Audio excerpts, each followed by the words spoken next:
বুধবার শেষ রাতে ফালাকাটা ব্লকের পূর্ব দেওগাঁও 1368 পার্টে উত্তর খয়েরবাড়ি বন জঙ্গল থেকে বেরিয়ে লোকালয়ে হানা দেয় 5টি হাতির একটি দল। লোকালয়ে ঢোকার পর বিভিন্ন দলে বিভক্ত হয়ে এক প্রকার তাণ্ডব চালায়। খাদ্যের লোভী গৃহস্থের বাড়িতে হানা দিয়ে ক্ষতিগ্রস্ত করে 5টি পরিবারের মোট 9টি ঘর। ক্ষতিগ্রস্তরা হলেন রাতি উরাও, বাবুলাল উরাও, মায়া গুরুং, বিশ্বনাথ শৈব এবং সুশীল বর্মন। হাতির পাল্টি হানা দিয়ে বিভিন্ন বাড়ি থেকে ধান, চাল, আটা, ভুট্টা সহ বিভিন্ন খাদ্য সামগ্রী নিয়ে জঙ্গলে ফিরে যায়। একই রাতে 5টি পরিবারে হানা দেওয়ায় দুশ্চিন্তায় এলাকার বাসিন্দারা।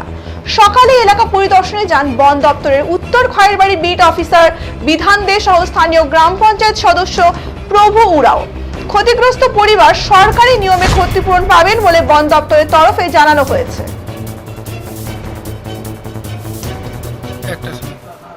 কি কি ক্ষতি হচ্ছে? বাড়ি ধান, চাল। কটা ঘর ভাঙছে? 3টা। আর আর কিছু নেই। কি কি খাচ্ছি হাতি? ধান, চাল, আটা।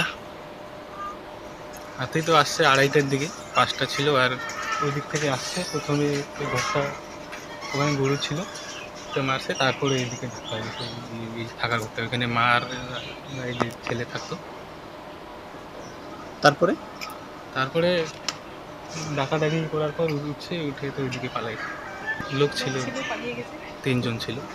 হাতি আসার পরে চলে গেছে। হ্যাঁ, আর কি এগুলো ভাঙচুর করছে। আর কি কি ছিল এখানে ভুটোগুলো নিয়ে তোমাদের কটা ঘর ক্ষতি হচ্ছে? বর্তমান 2টা। কি নাম? আমার নাম রাজকুমার রাও। বাবার নাম? বাবার নাম রাতিরাম রাও। বন দপ্তর থেকে লোক আসছিল? হ্যাঁ, আসছিল, একটু আগে আসছিল। কি বললো? ফর্ম দিয়ে গেল 2টা, আর বলছে অ্যাকাউন্টটা পাঠাইতে বলছে অফিসে, টাকা ঢুকবে নাকি ফোন করে। হাতেই তো আসছে 2:30টার দিকে।